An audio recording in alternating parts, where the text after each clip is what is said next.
Bonjour, je m'appelle Roxane de la Sablonnière, je suis professeure à l'Université de Montréal au département de psychologie et je dirige le laboratoire sur les changements sociaux et l'identité.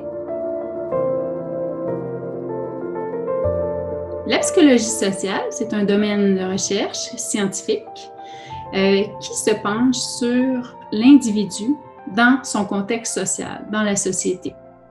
On étudie entre autres les relations intergroupes, donc les relations que différents groupes peuvent avoir entre eux, comme les immigrants avec la population ici canadienne par exemple, les relations interpersonnelles, comment deux personnes peuvent bien s'entendre ou pas, et les processus intra-individuels, comment ça se passe dans notre tête, pourquoi on va discriminer quelqu'un, pourquoi pas, donc tout ce qui se passe à l'intérieur de nous.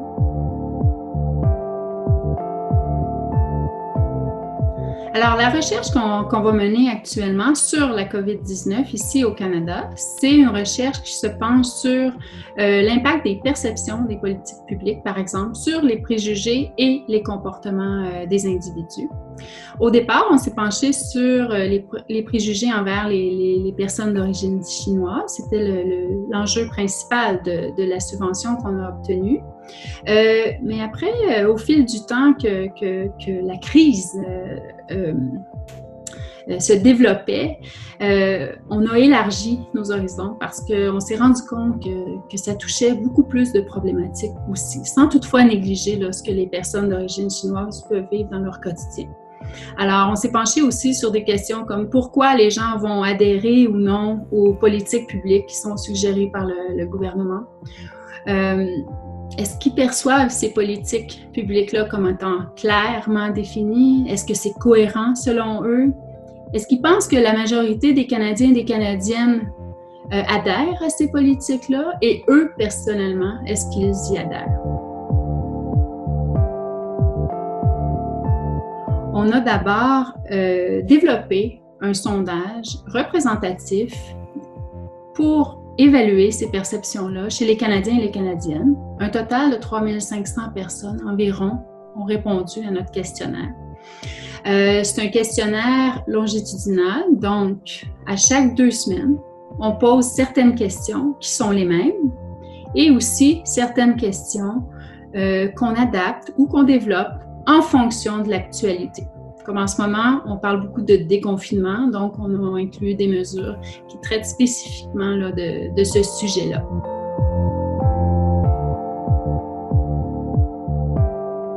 Alors, qu'est-ce qui m'a mené à la recherche actuelle, à me pencher sur cette crise-là? En fait, c'est ma question de recherche que j'ai depuis toujours. Ça fait plus de 20 ans que je travaille sur ces questions-là. J'ai travaillé, par exemple, auprès d'infirmières qui ont vécu des grands bouleversements dans leur organisation. Puis aussi, j'avais mené une étude en Sibérie occidentale sur les grands changements dramatiques, comment les gens les percevaient, comment ils s'adaptaient à ça. Donc, ça a toujours été une question de préoccupation pour moi. Parce que je voulais toujours, d'une certaine façon, essayer d'aider les gens qui se trouvaient dans ces contextes-là.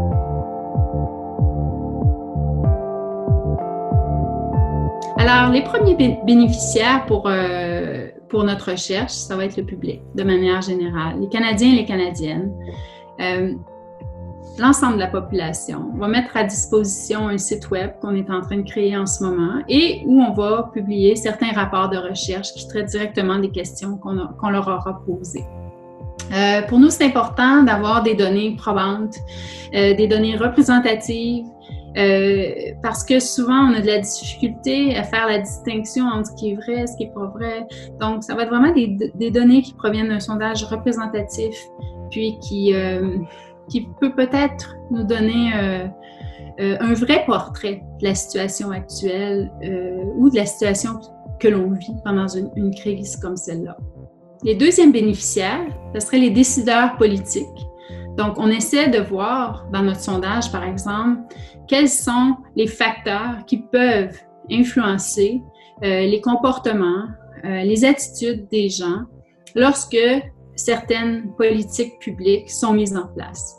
Donc, c'est pour aider la présente crise, c'est-à-dire notre compréhension de ce qui se passe en ce moment, parce qu'on ne sait pas combien de temps ça va durer. On ne sait pas, par exemple, s'il va y avoir un deuxième confinement, ou etc. Donc, c'est pour aider la crise actuelle, mais surtout pour avoir des éléments qui vont vraiment nous donner des ressources pour mieux comprendre, mieux outiller les gens si jamais on vit une autre crise comme celle-là, ou si une autre crise comme celle-là se produit ailleurs dans le monde aussi. Peut-être qu'on pourra se servir de ces données-là.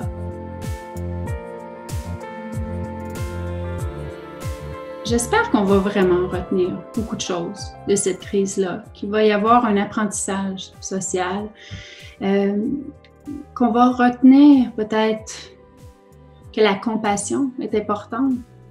Parce que vous savez, depuis que la crise de la COVID-19 existe, maintenant, les chercheurs, par exemple, se penchent sur ce type de questions-là.